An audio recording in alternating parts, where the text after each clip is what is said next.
I recently finished a reread of The One Thing by Gary Keller with Jay Papasan. I had read this book once before a couple of years ago and recently came across it again while unpacking some boxes, so I gave it another quick skim to refresh some of the concepts. Am I the only person who does that? When I can work the way that works best for me, I work best by using my own version of time chunking to focus on one client, project, or medium at a time. So I knew a quick refresher would be perfect. The last time I read the book, I was in the middle of making big leaping changes in my work and my life. This time, things are beginning to settle down after that, and I'm at a different point in my life and career. So the biggest one thing that stood out to me was one of the last things. One of the concepts the book discusses how there are 4 thieves of productivity. 1. Inability to say no. 2. Fear of chaos. 3. Poor health habits. 4. Environment doesn't support your goals. And I am sorry to say that I am smack dab in the middle of number 3. A healthier, better balanced lifestyle, we'll touch a bit more on that in a moment, was the very reason why I underwent those big leaping changes in work and life. So this reviewing of the book actually reinforced the fact that it's time for me to pay better attention to my health. The authors remind us that every time we say yes to something, we are saying no to something else, and we need to understand what that is. Opportunity cost. For me, saying yes to work was sometimes saying no to the healthiest version of me. The book recommends that you spend the early hours energizing yourself, which we all know is beneficial, yet we don't all always do. So that will be the one thing in my personal life that I direct my focus to for these next few months. Speaking of saying no to things, one of the concepts I like most in this book, after both readings, is one that I probably need to hang on my wall. And while I may have one thing in each important area of my life, the request needs to fit into one of those one things to be considered. That really helps you stop, take a beat to breathe and think and consider and prioritize.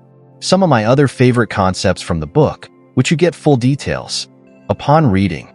When you go as small as possible, you're forced to stare at one thing. And that's the whole point. A single domino is capable of bringing down another domino that is actually 50% larger. Find the lead domino and whack away at it until it falls. The key is over time. Success is built sequentially. There are 6 lies between you and success. 1. Everything matters equally. 2. Multitasking. 3. A disciplined life. 4. Willpower is always on will call. 5. A balanced life. 6. Big is bad. And how many of you use to-do lists? I know I used to, until I read this book for the first time. And now I use both a to-do list, where I catch those 1,000 things that all need to be accomplished, and a separate success list. A to-do list can easily lead you astray. To-do lists are long. Success lists are short. A to-do list has a lot of things that are just things, and while they may be things that need to be done, few of those things directly tie to the success of your end goal, whatever that may be. To-do list. 1 thing. 2 thing. 3. Success. 4. Thing. 5. Success. 6 thing. 7. Thing. 8 thing. 9. Success. 10 thing. 11. Success. 12 thing. 13 thing. 14 thing. Success list. 3. Success 5. Success 9. Success 11. Success. So while I still have a to-do list where I capture all of the little pieces, I have a separate success list which feeds into my time chunking of my projects on a weekly and daily basis. Task switching exacts costs few even realize they are paying. Distraction is natural and undermines results. This is also why my own time chunking is done in 90-minute blocks for projects, followed by a 60-minute block of other. This is the schedule that works best for me. That gives me long periods to focus on one thing, fewer switches during the day, which means I can be more efficiently focused. We don't need more discipline. Success is a short race, a sprint fueled by discipline just long enough for a habit to kick in.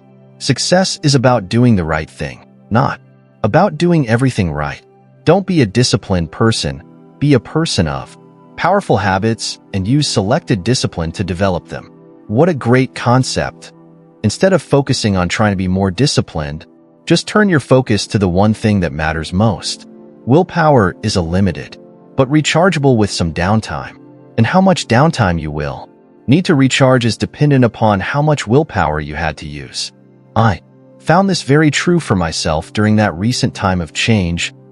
I had used so much willpower just making it through the days, weeks, projects, etc. that the time it took me to recharge after resigning that position was crazy. There are still days now and then where I feel like I still have not fully recharged.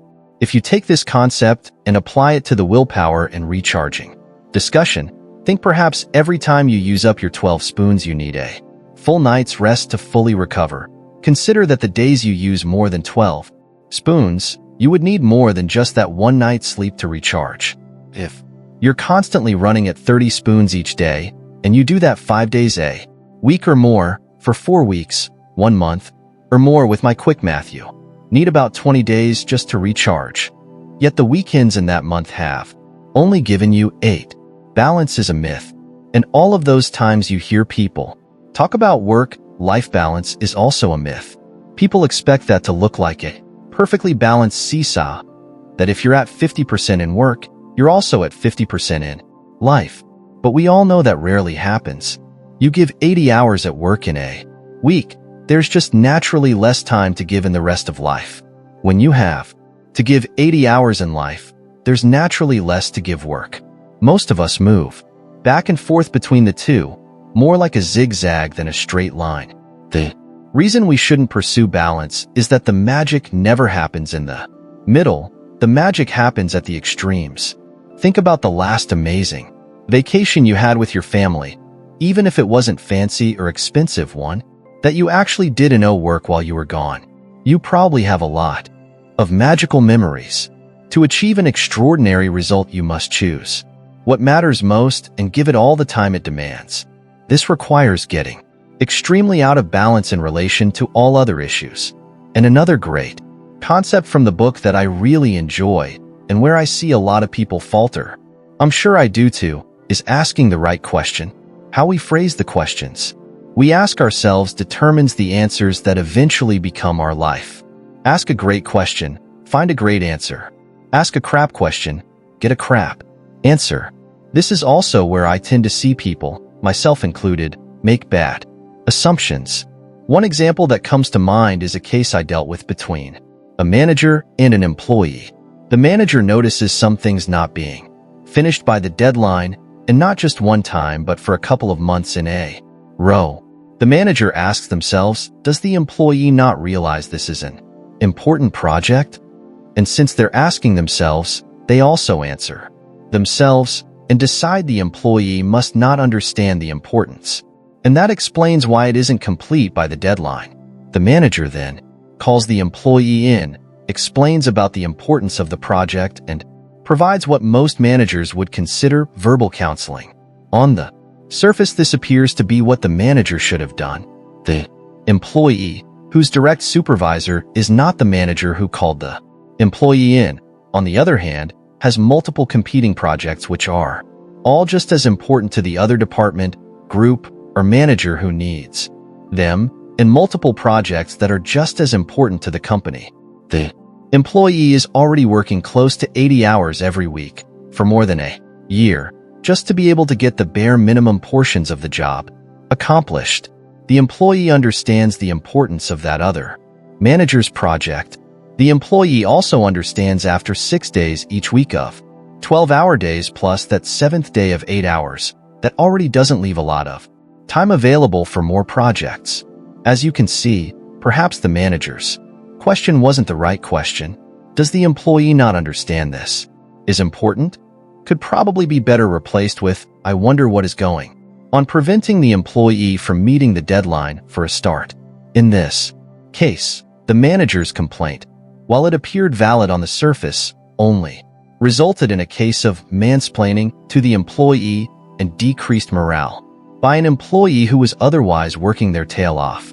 I've also personally experienced the need to ask the right question when I was working and volunteering at court-appointed special advocates, CASA, and developing reports that would be read by the judge in child abuse cases. If you did not ask the right question, or even made assumptions before you asked the question, you may not get the right answer to determine what was actually happening and what the child needed. For example, if a family was reported to CPS for their child being malnourished, and you asked the wrong question, you may not find out that they're poor and don't have enough money for food. They don't have transportation to get to the food stamp office or any of the churches who offer some assistance, and the refrigerator in their rental broke and the landlord has refused to fix it for 3 months and they can't afford the deposit and first month's rent to move.